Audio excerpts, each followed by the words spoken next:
मुरीब सदक़ल्लाहुल अज़ीम। इसका तर्जुमा भी मैं पढ़ लेता हूँ, इंग्लिश में है। To him belong the keys of the heavens and the earth. He enlarges and restricts the sustenance to whom he will. For he knows full well all things. The same religion has he established for enjoined on Noah, the that which we enjoined on Abraham, Moses, and Jesus, namely that you should remain steadfast in religion and make no divisions therein. To those who worship other things than Allah, hard is the way to which they call them. Allah chooses to himself those whom he pleases and guides to himself those who turn. And they became divided only after knowledge reached them, being insolent to one another. Had it not been for a word that went forth before from the Lord to a term appointed, the matter would have been settled between them. But truly those who inherited the book after them are in suspicious doubt concerning it.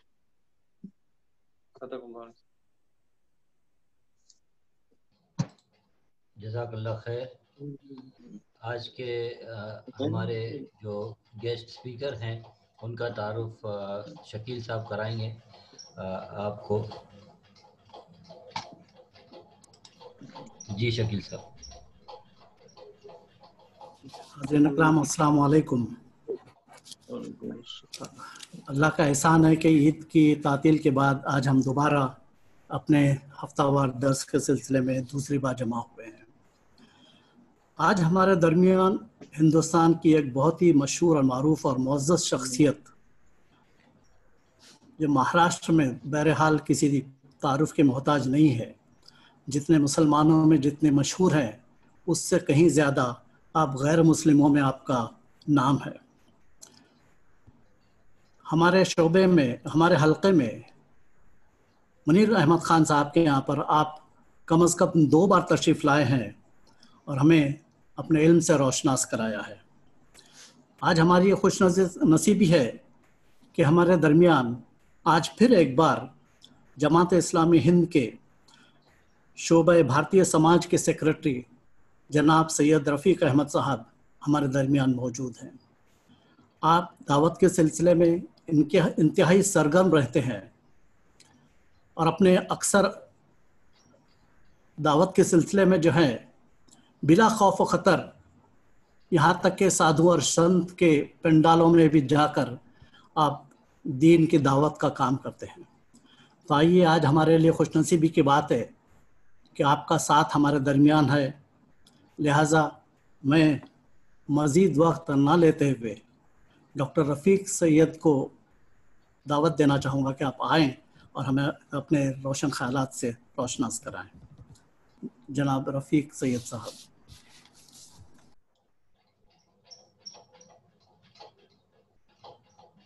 रुफ़क़ाए मोहतरम, अस्सलामु अलैकुम वरहमतुल्लाहि वबरकातुह।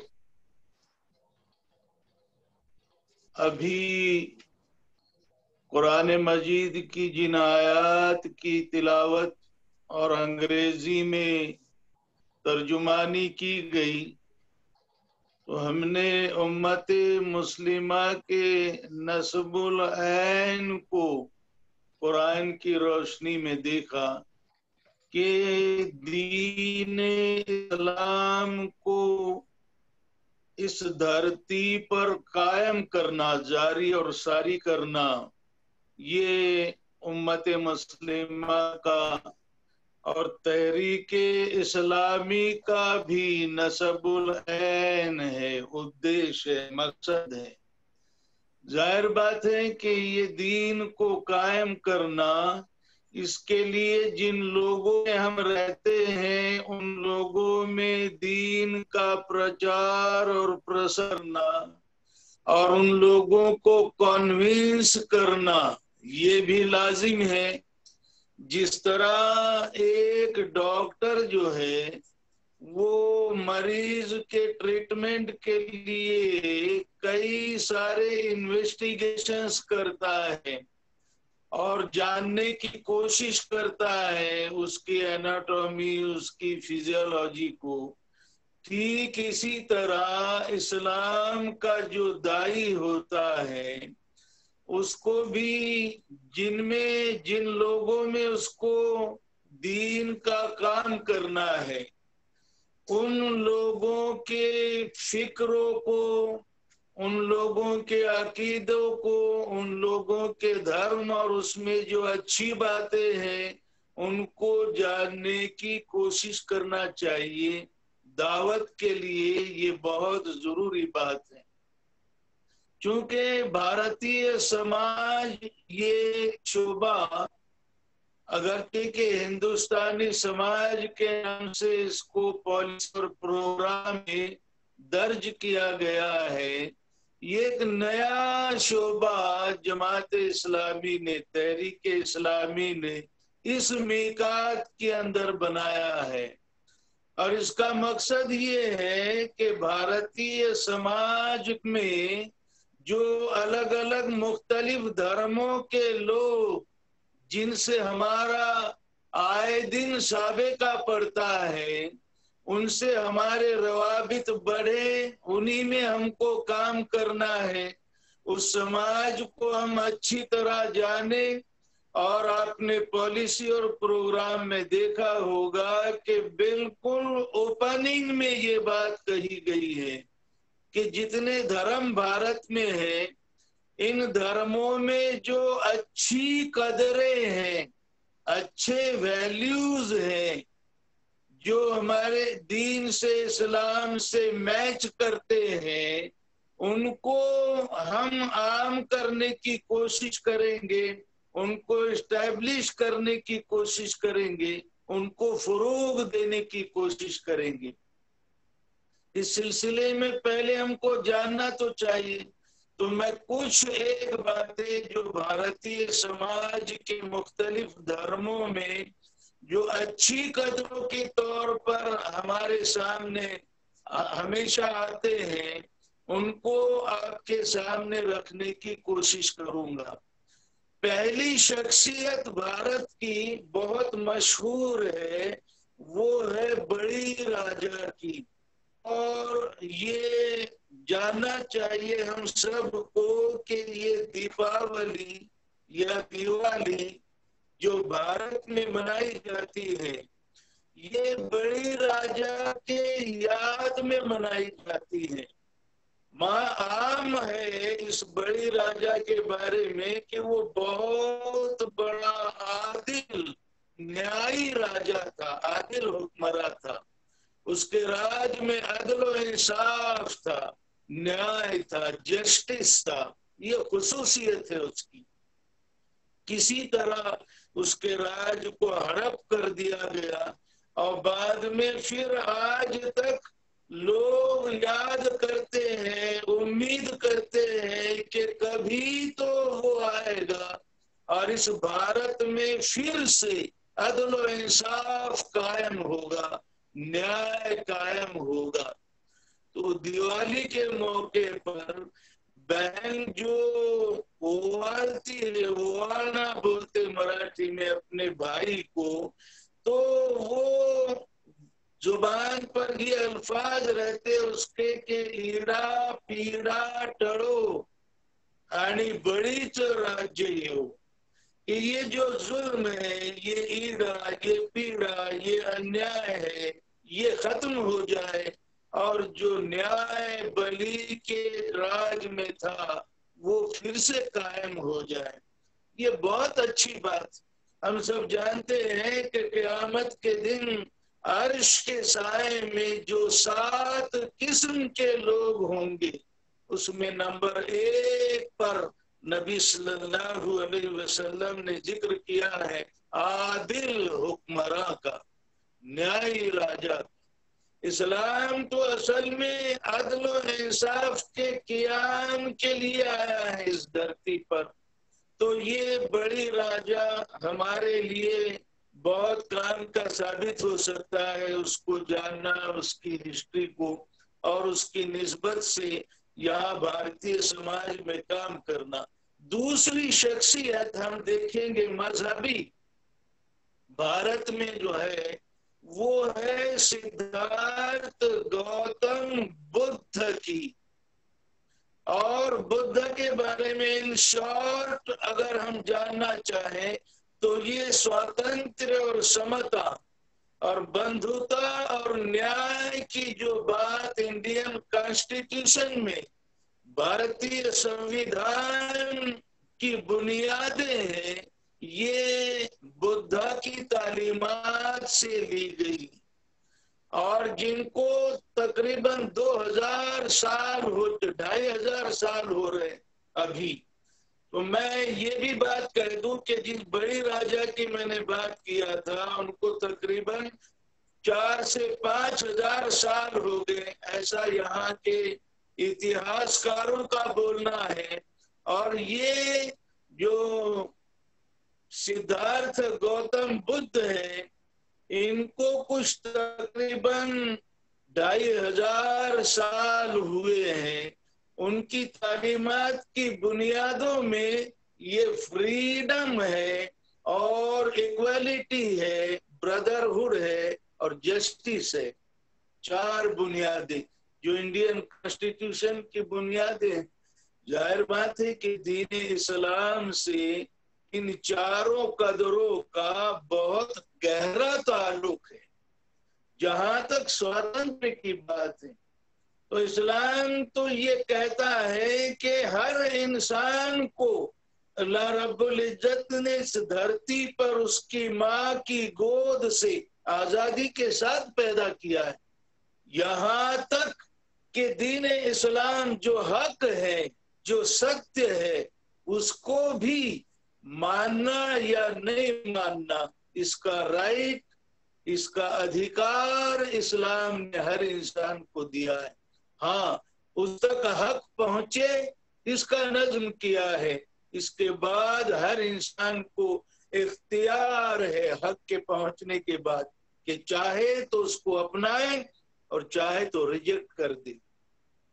स्वातंत्र की बात बुद्ध ने की 2500 साल पहले, समता की बात की, भाईचारे की बात की, विश्व बंधुत्व की बात की, विषमता के खिलाफ उसने आवाज उठाई।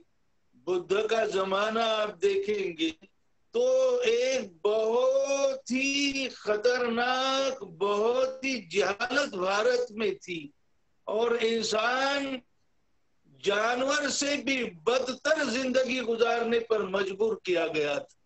जानवरों की कदर थी लेकिन इंसानों की कदर नहीं थी। इस तरह की विषमता उस जमाने में थी। ऐसे जमाने में बुद्ध ने इंसान के लिए फ्रीडम की बात की और फिर इक्वालिटी और ब्रदरहुड की बात की और जस्टिस की बात की। इसको हम तफसील से अगर पढ़ेंगे बुद्ध को तो हमको मालूम होगा कि उसकी तालीमात इस्लाम के बहुत करीब है। बल्कि हमारा ये ईमान है कि सारी दुनिया में और दुनिया के हर समाज में अल्लाह रब्बुल इज्जत ने पैगंबरों को भेजा है, गाइड्स अपने भेजे हैं, जीवन का सही मार्ग उस समाज को बताने के लिए। तो जाहिर बात है कि भारत में भी पैगंबर आए हैं। अब वो कौन थे, क्या उनका नाम था, कब आए थे, कहाँ आए थे, ये तफसीलात अगरचे के कुरान में नहीं, लेकिन आए थे जरूर, इस बात की तस्दीक कुरान करता है। तो पैगंबरों की तालीमात, जिनकी तालीमात मैच होती है, मुमकिन है कि वो पैगंबर हो उस जमाने के। तो ये चार बुनियादें जो है स्वतंत्र, समता, बंधुता और न्याय की, ये बुद्ध धर्म की जो कदरें हैं और अच्छी कदरें हैं, जिनकी जो उपासना करना चाहिए, जिनको हमको आम करना चाहिए। बुद्ध के बाद जो पर्सनालिटी यहाँ भारत में करीब के जमाने में है, वो है एक बहुत बड़ी एक तहरीक है संतों की, संत परंपरा जिनको हम बोलते हैं, उनमें संत ज्ञानेश्वर है। और तारीख में यह आता है कि संत ज्ञानेश्वर को ब्राह्मण समाज से वो थे और ब्राह्मणों ने उनका बायकॉट कर दिया था और वो यतीम बच्चे थे बेचारे। तो ये भटकते हुए किसी मस्जिद में उनको पनाह दी गई और मस्जिद में कुछ दिनों तक वो रहे हैं, ये सब यतीम बच्चे। तो उनकी तालीमात में हमको देखने को मिलता है कि वो ज्ञानेश्वरी का जो पसायदान है, उसका ओपनिंग वर्ड ज्ञानेश्वर महाराज ने लिखा है ओपनिंग में, आता विश्वात्मके देवे, विश्वात्मके देवी, ऐ सारे विश्व के देव, मैं अब तुझसे मेरी ये दुआ मांग रहा हूं। मतलब तौहीद की बात, रब्बुल आलमीन को उन्होंने अपनी जुबान में विश्वात्मक देव बोल के पुकारा है और अपनी ज्ञानेश्वरी में लिखा है। उनके बाद उसी जमाने में हम देखते हैं कि संत नामदेव महाराज बहुत मशहूर हैं। यहाँ महाराष्ट्र में अगरचे के उनका काम है, लेकिन पंजाब में चले गए और वहां भी उनका बहुत काम और बहुत एहतराम हुआ। तो वो गुरु ग्रंथ साहिब में संत नामदेव के बहुत सारे दोहे हैं और ये बहुत हमारे लिए पॉजिटिव फैक्टर है कि बाबा फरीद रहमतुल्लाह अलैह, उनका भी बहुत सारे ये कलाम वो गुरु ग्रंथ साहिब के अंदर है। तौहीद की बात है, आखिरत की बात है, रिसालत की बात है, सिख धर्म की जो बुनियाद है, ये गुरु ग्रंथ साहिब, उसमें ये बाबा फरीद और संत नामदेव दोनों का साहित्य बहुत बड़े पैमाने पर है। जहां तक महाराष्ट्र की बात है, मैं खास करके जिक्र करूंगा कि संत तुकाराम महाराज जो महाराष्ट्र में गुजरे हैं, बहुत अच्छी कदरें उनकी गाथा में, उनके अभंगों में, उनकी तालीमात में इस्लाम से मैच होने वाली मिलती है। बल्कि संत तुकाराम महाराज के और उनके हमअसर उस जमाने के एक मुस्लिम सूफी हजरत शेख अनगढ़ शाह फकीर रहमतुल्लाह अलैह, बहुत गहरे ताल्लुकात थे, उठना बैठना था, मिलना जुलना था, वैचारिक जो है वो दीवान घेवान थी, चर्चा करते थे दीन के ऊपर। जाहिर बात है दोनों भी ये सूफी हैं, वो संत है, तो चर्चा जो होगी वो तो जाहिर अध्यात्म की होगी, वो तो दीन की होगी। वो पहला काम तुकाराम महाराज ने जो किया है बहुत मशहूर है। उन्होंने अपने सामाजिक कार्य की शुरुआत की, वो बाप दादा से चले आए उनके अब्बा बहुत बड़े साहूकार थे, उस जमाने के साहूकार, लोगों को लोन देते थे बड़े पैमाने पर।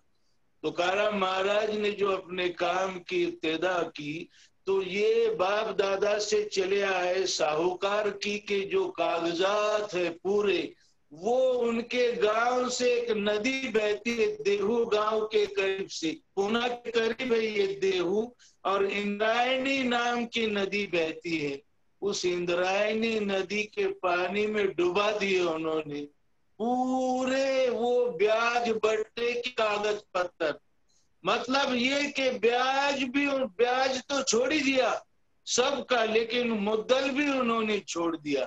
तो ये बहुत मतलब पते की बात है। डॉक्टर आह साळुंखे साहब ने जो सीरत लिखी है तुकाराम महाराज की, ये विद्रोही तुकाराम, इसमें एक स्पेशल चैप्टर सबसे बड़ा जो उन्होंने कोट किया है वो ये है कि इंद्रायणी में अपने बाप दादा के ब्याज बट्टे के कागज पत्र को डुबाने का ये मामला, ब्याज को हराम करार देने वाली ये बात बहुत करीब उससे मिलती जुलती। फिर हम देखेंगे तुकाराम महाराज की जो गाथा में तौहीद का जिक्र है, आखिरत का जिक्र है, यहाँ तक के रिसालत का, नबी करीम सल्लल्लाहु अलैहि वसल्लम का जिक्र है।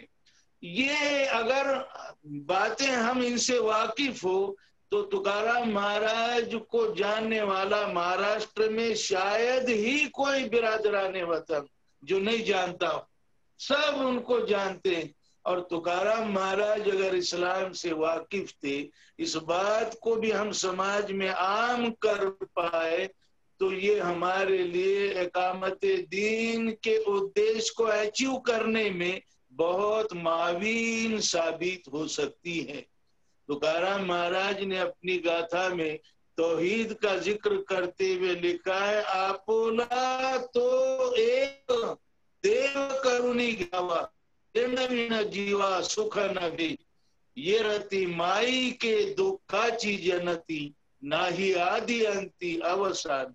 और भी बहुत सारे अभंग है, कारे नाठवीसी कृपाळु देवासी पोसी तो जनाशी एक लातो। बहुत क्लियर कट अंदाज में तौहीद की बात उन्होंने कही, बल्कि गाथा में लफ्ज अल्लाह कई अभंगों में तुकाराम महाराज ने इस्तेमाल किया है।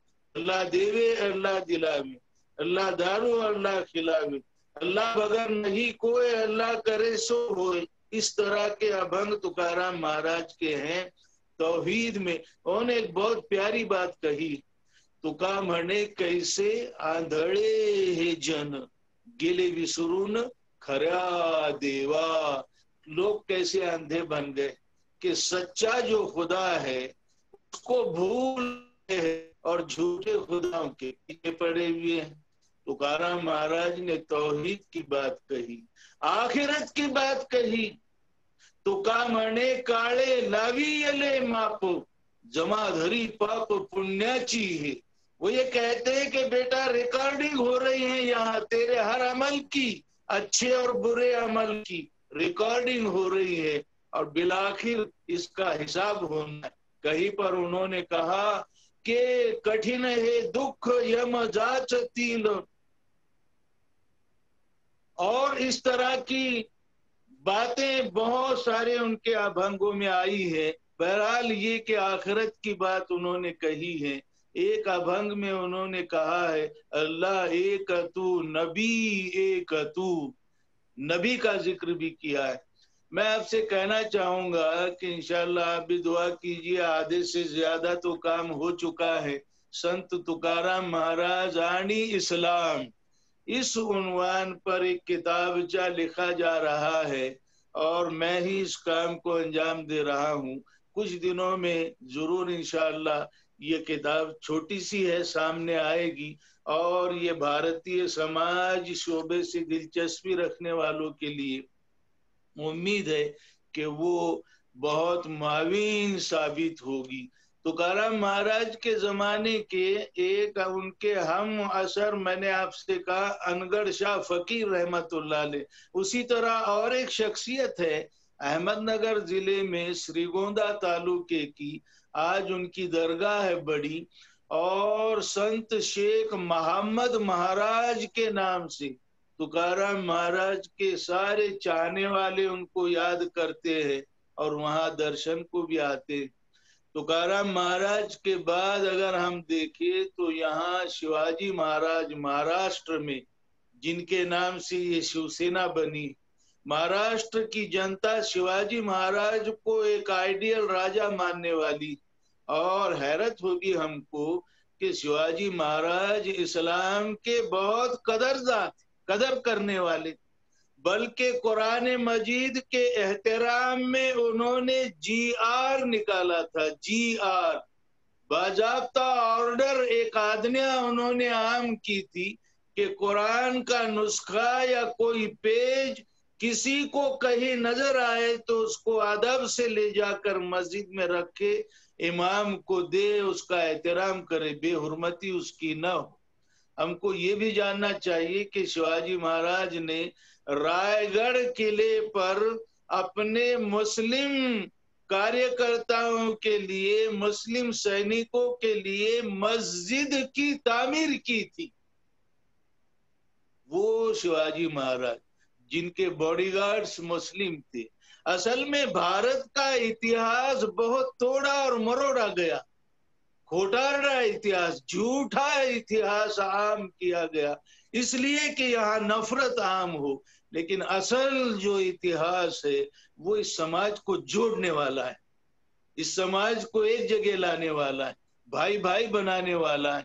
तो ये मुख्तलिफ धर्मों में शिवाजी महाराज के बाद अगर हम और आगे आए, देखिए शिवाजी महाराज के बॉडीगार्ड्स मुस्लिम थे, बहुत बड़ी बात है ये, और बहुत बड़ी बड़ी की पोस्ट के ऊपर मुस्लिम्स थे, बड़े तादाद में उनके पास मुस्लिम सैनिक थे, और उनकी अखलाकी कदरें भी बहुत मतलब एक्सेप्टेबल मैंने सबको मान्य है, इतिहास में दर्ज की गई है। शिवाजी महाराज के बाद फिर हम यहाँ आज जिनका सिक्का चलता है वो है महात्मा ज्योतिबा फुले, राजर्षि छत्रपति शाहू महाराज और भारत रत्न डॉक्टर बाबा साहब आम्बेडकर। फुले शाहू आम्बेडकरी विचारधारा के नाम से, और महाराष्ट्र को बड़ा नाज है इस बात पर कि हम फुले शाहू आम्बेडकर की विचारधारा को लेकर चलने वाले। महाराष्ट्र के लिए ये एक रिस्पेक्टफुल ऑनरेबल पर्सनालिटीज है ये तीनों भी। इनमें मैं आपसे कहना चाहूंगा, जहां तक महात्मा ज्योतिबा फुले का जिक्र है, महात्मा फुले ने, ज्योतिराव फुले ने पैगंबर इस्लाम जनाब मोहम्मद रसूलुल्लाह सल्लल्लाहु अलैहि वसल्लम पर एक पोवाड़ा लिखा है, पोवाड़ा जो महाराष्ट्र के लोग सुन रहे, पोएट्री की का प्रकार है, पोएट्री की एक किस्म है, गाया जाता है वो पोवाड़ा। तो मोहम्मद सल्लल्लाहु अलैहि वसल्लम पर पोवाड़ा लिखा है ज्योतिराव फुले ने, और उस पोवाड़े में वो कहते हैं, कोणी नाही श्रेष्ठ कोणी नाही दास, जात प्रमाच खोडी बुडी, मोडीला अधर्म आणि मतभेद, सर्वात अभेद ठाम केला। क्या काम किया, कारनामा अंजाम दिया? नबी सल्लल्लाहु अलैहि वसल्लम ने ऊंच नीचता को खत्म कर दिया, श्रेष्ठता और कनिष्ठता को खत्म कर दिया, और फिर अधर्म जो है उसको खत्म कर दिया, और फिर सब समता को, बंधुता को, न्याय को प्रस्थापित कर दिया। ये महान काम नबी सल्लल्लाहु अलैहि वसल्लम ने किया, और महात्मा ज्योतिराव फुले नबी सल्लल्लाहु अलैहि वसल्लम पर ये पोवाड़ा लिख रहे। एक बहुत खास बात है आप लोगों के लिए, सभी के लिए मैं कहना चाहूंगा कि ज्योतिराव फुले ने अपनी जिंदगी की आखिरी किताब, राइट साइड का हेमी पैरालिसिस का अटैक होने के बाद मतलब राइट साइड को लकवा बैठ गया, पैरालिसिस हुआ, तो लेफ्ट हैंड से लिखने की प्रैक्टिस की और आखिरी किताब लिखी अपने कार्यकर्ताओं के लिए, जिसका नाम है सार्वजनिक सत्य धर्म। 1891 में वो प्रकाशित हुई थी और उसकी जो फर्स्ट ओरिजिनल प्रत है वो इंग्लैंड के म्यूजियम में, फुले पर जो अथॉरिटी है, ऐसे शख्स यहाँ पुणे के, वो जब वहां गए थे, उन्होंने देखने के लिए मांगा उस ओरिजिनल कॉपी को, तो उन्होंने जब किताब को खोला वो सार्वजनिक सत्य धर्म को, तो हैरान रह गई ये देखकर कि उसके फ्रंट पेज पर मुख पृष्ठ पर एक अखंड है, मतलब शेर है, एक शेर, और वो क्या है अखंड? 13वे सदीची पैगंबरी खून दावितो प्रमाण पुराणात जगी श्री पुरुष सत्य धर्मी होती आनंदे वर्तती ज्योति मणे। मतलब ये कि ज्योतिराव फुले ने ये अपनी आखिरी किताब सार्वजनिक सत्य धर्म नाम की मोहम्मद सल्लल्लाहु अलैहि वसल्लम को अर्पित की है। मुखपृष्ठ के ऊपर हुजूर सल्लल्लाहु अलैहि वसल्लम का जिक्र किया है और उन्होंने ये कहा है कि मैं कुरान की बुनियाद पर ये दावा करता हूं कि दुनिया में समता कायम होगी, जगी श्री पुरुष, है ना, 13वे सदीची पैगंबरी खून दावितो प्रमाण कुरानात जगी श्री पुरुष सत्य धर्मी होती, यानी सारे जग में सारे मर्द और सारी औरतें सत्य धर्म पर चलने वाले होंगे। आनंद वर्तती ज्योति मणि, और आनंद में रहेंगे, आनंद शांति सुख समृद्धि एस्टैब्लिश होगी। ये ज्योति कह रहा है, मैं ज्योति बोल रहा हूं।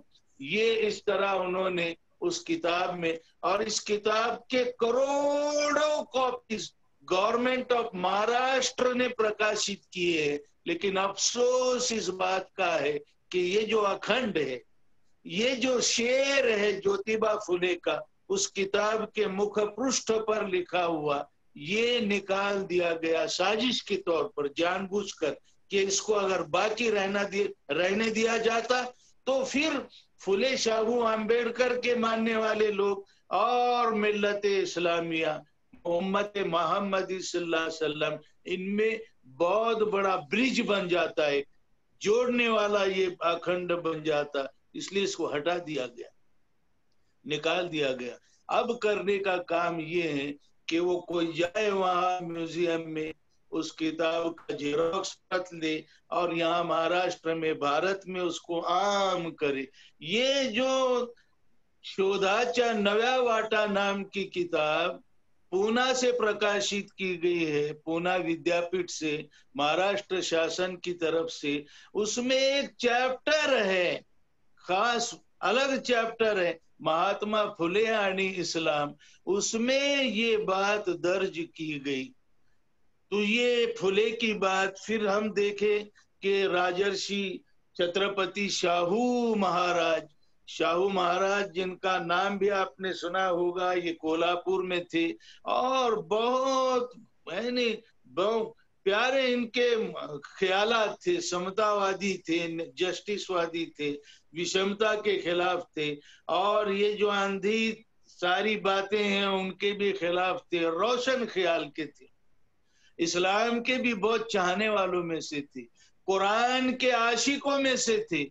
कुरान का हिंदी तर्जुमा, कुरान का मराठी तर्जुमा करने का पहला सहरा अगर किसी के सर पे बांधा जाना चाहिए तो वो राजर्षि छत्रपति शाहू महाराज, जमाते इस्लामी तहरीक इस्लामी से भी पहले कुरान मजीद का मराठी में तर्जुमा करने का काम राजर्षि छत्रपति शाहू महाराज ने किया। बदकिस्मती से बीच में ही उनकी हत्या हो गई और मौत आ गई उनको, और ये काम अधूरा रह गया। लेकिन कुछ पारों का तर्जुमा हो चुका है, हिंदी में तर्जुमा हो चुका है। अभी कुछ हिस्ट्रिशियंस ये कहते हैं और बाज़ाब्ता उनके इतिहास में भी लिखा हुआ है कि राजर्षि छत्रपति शाहू महाराज ने उस जमाने में कुरान मजीद के मराठी तर्जुमे के लिए शासकीय कोष में से 25,000 रुपये का अनुदान दिया था। 25,000 रुपये। वो हिस्ट्रीशियंस ये बोलती कि उस जमाने की बात है जब सोना गोल्ड 3 रुपये तोला था। आप अंदाजा कर सकते हैं 25,000 रुपये की वैल्यू क्या थी। और ये राशि, ये रकम कुरान मजीद के मराठी तर्जुमे के लिए, कि मराठी भाषा जानने वाले भी कुरान को समझ पाए कि क्या उसका पैगाम है। इतना बड़ा काम राजर्षि शाहू महाराज ने अपने हाथ में लिया था। मुस्लिम बोर्डिंग जो उन्होंने बनाए थे मुस्लिम स्टूडेंट्स के लिए, अभी भी कोल्हापुर में मुस्लिम बोर्डिंग के नाम ही से खड़ी, और वो खुद उसके सदर रहे, उसके अध्यक्ष रहे।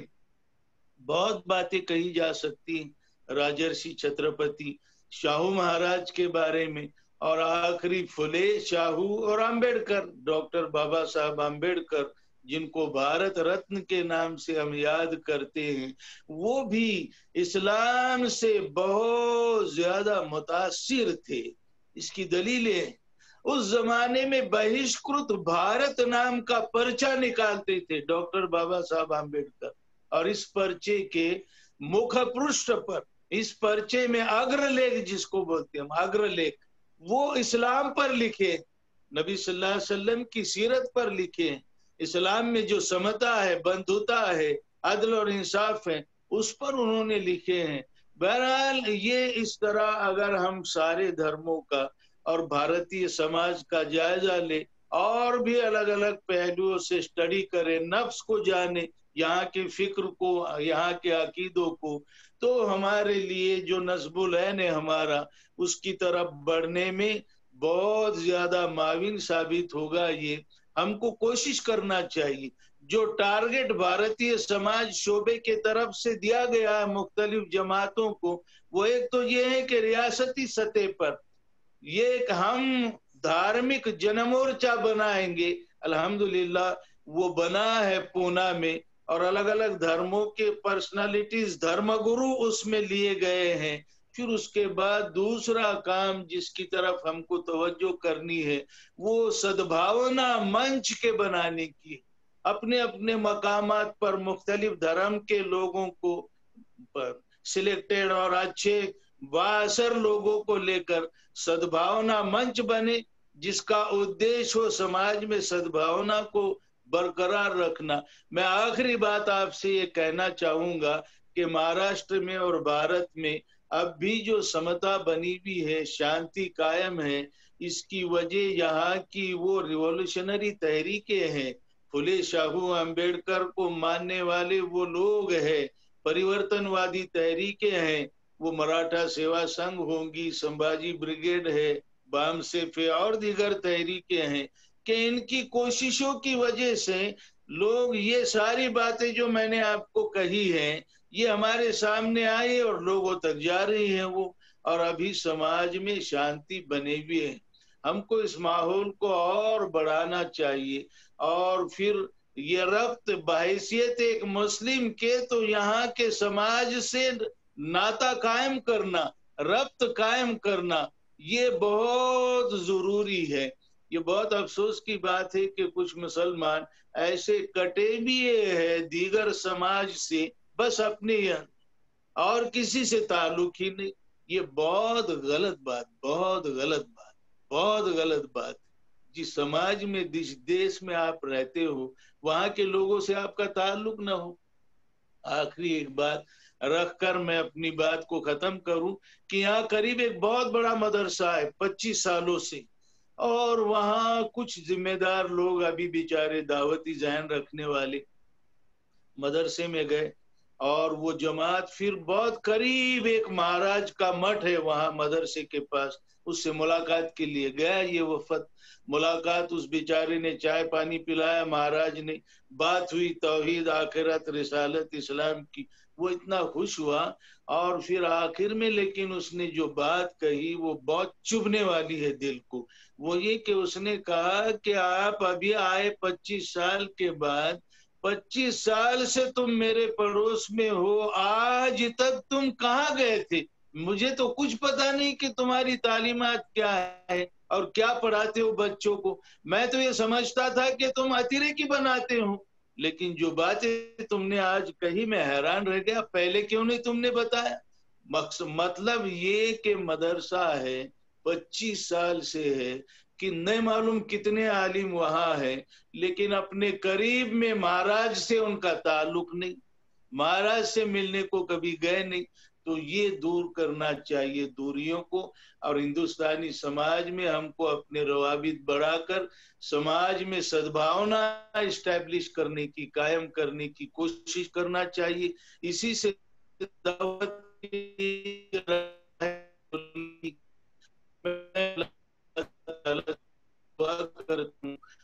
के बाद की कुव्वतें पूरा के लिए, द्वेष घृणा को आम के लिए, खुनारेजी के लिए। लेकिन ऐसे माहौल में भी ये अल्लाह रब्बुल इज्जत का बहुत बड़ा करम है कि अभी बात बनी भी है। और अगर पूरी उम्मत मैदान में उतर जाए, सद्भावना के लिए काम करे, समाज को बनाने के लिए काम करे, तो यकीनन ये भारत का नक्शा बदल